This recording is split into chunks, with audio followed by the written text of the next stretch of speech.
Sai, my name is Sanjay. I started my journey with Sai back in, I think, first time I knew of Swami was 1993, 1994, when my auntie was ill and Dr. Gudia came over. My auntie was a SSE teacher in Tanzania, in Dar es Salaam, and she was over here in the UK. But then I think after that, my first proper getting to know Swami was in February 1998, and that's when we went on our first trip to India to see Swami.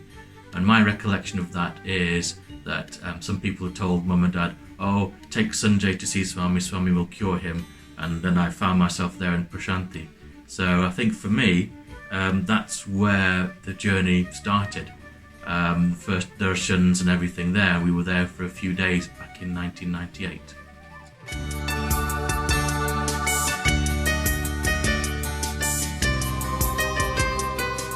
So when we were in Prashanthi in this first trip, that's when people started telling me, oh, Swami's God, and he's this and he's that, and I was just completely, I didn't really know what to think or believe, but I wasn't really believing that he was God. And during the course of that trip, I started to think that actually I think he is God through some of the things that happened.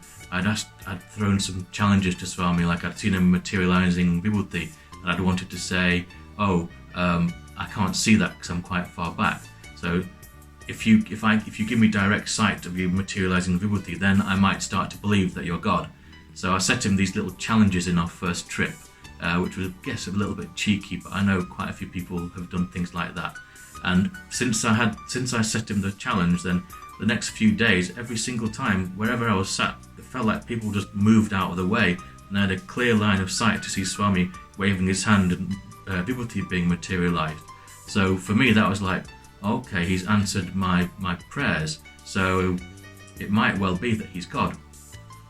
And as soon as I had that thought, the next thought I had was fear, because I thought, if he's God, then what do I do if he created the universe and all these, thoughts that you have about what your perception of God is.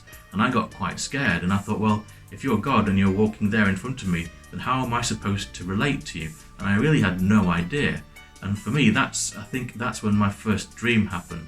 And Swami and I, we were we were at home, and we were sat around the dining table having dinner as a family. So my mum and dad and family were around, and Swami was just sat at the table with us having dinner.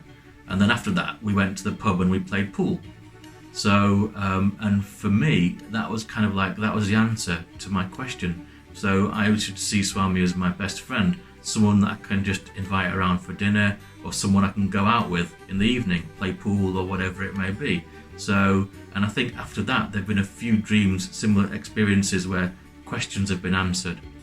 So there was another dream, and at the time I was having Ayurvedic treatment in a clinic just in Puttaparthi, Dr. Rao's clinic, and I had a dream where Swami and I, we were in a kind of, again, it seemed to be some kind of dark place, maybe it was like a nightclub or something downstairs, and Swami had his hand on my back, like he was giving me some kind of healing or something like that, and I was screaming in agony, and then that was it. And then I woke up and I thought to myself, something's going to happen today, that I might get hurt or something like that. And then I thought, no, don't be so negative, just ignore it and just carry on. It was just a dream. And later on that day, the floor in this clinic was all marble, and where I was walking, somebody had spilt some water, and I didn't realise that. So I went and I walked on it, and I slipped. And my feet went from right underneath me, and I went up in the air and landed on the hard marble on the base of my spine. And I thought, oh crikey, you have that split second, oh my God, I've done something really, really serious damage here. And then I kind of checked myself over, and I was fine. I think I'd hurt my big toe, and that was it. And I just thought to myself, how is it possible that that's all that's happened? And then I realised I'd had the dream. So Swami knew what was going to happen, and he kind of, like he says, he can't stop things happening that are meant to happen, but what he can do is lessen the impact. And that's exactly what happened for me. And that dream was the kind of another one of those points where you think, Swami's with me, even though I'm here, no matter what I'm doing, he's always with me. And that kind of gave me such a sense of peace, really, and just helped with my faith and helping me on the journey of kind of trying to surrender everything to Swami.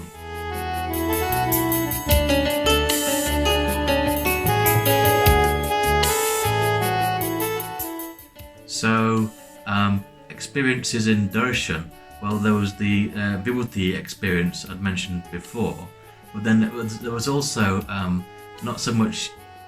When Swami was coming out, I always used to get a sense of, oh, Swami's about to come out now, because all of a sudden there'd be like this darshan breeze, and you could feel it in the hall. This really just beautiful, just cool breeze would go, and everything all of a sudden would just go hush and quiet.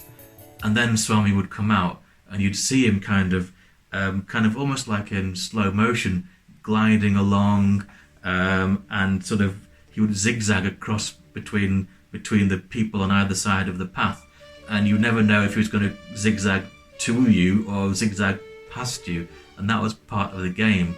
But more than anything, it was just being there, and you didn't know when Swami was going to come out. There was no kind of like signal or anything, apart from, for me, it was the breeze and the sudden hush that happened. And yeah, it was just beautiful memories, really.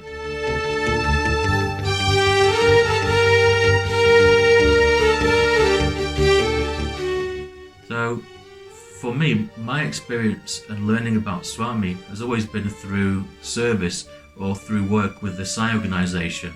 I've not read many books or studied a lot of his teachings. It's always been through sort of experience through service. So, and for me, the biggest teaching of Swami is that we're all divine, we're all God. And I was thinking, well, and he says that if you want to serve God, then serve man, who is made in God's image. So for me, doing sort of any kind of service activities or organising things within the Sai organisation has been how I've connected with Swami.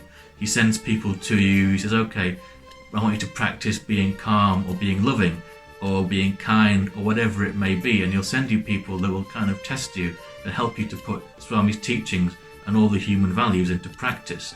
So for me, that's how I derive joy from serving Swami, and it's through trying to put his teachings into practice.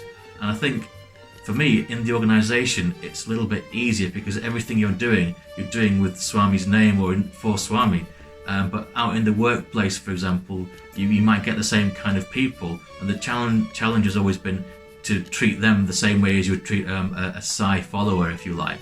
And that's how I kind of, and it's that self-audit or just reflecting, did I treat that person in the right way? Did I, could I have done anything differently? Or did I keep calm? All those kind of things. That's how it's that constant sort of self-inquiry and just checking in with myself and Swami, if you like.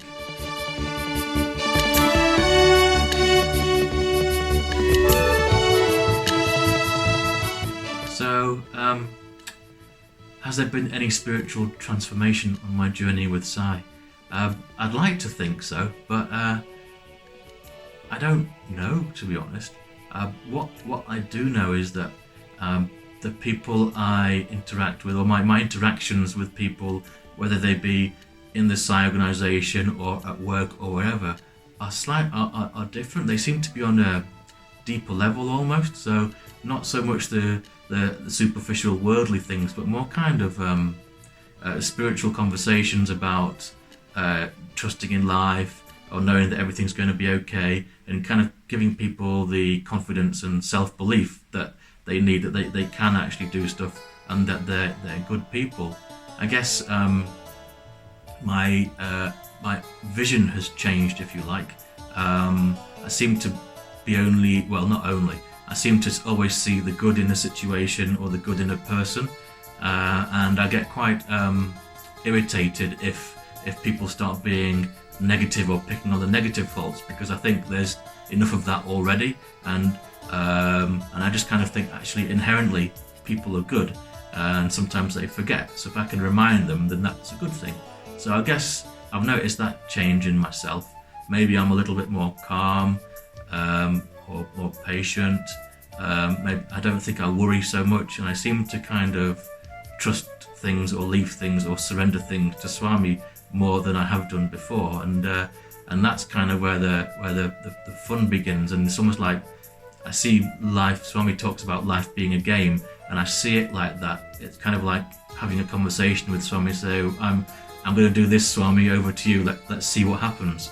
So it's leaving everything to Swami, not being attached to the results, and just seeing how it unfolds, and knowing that how it unfolds, as long as I've done all that I can, the results are completely with Swami. And that's kind of what I've learned, whether it be through the organisation or through life.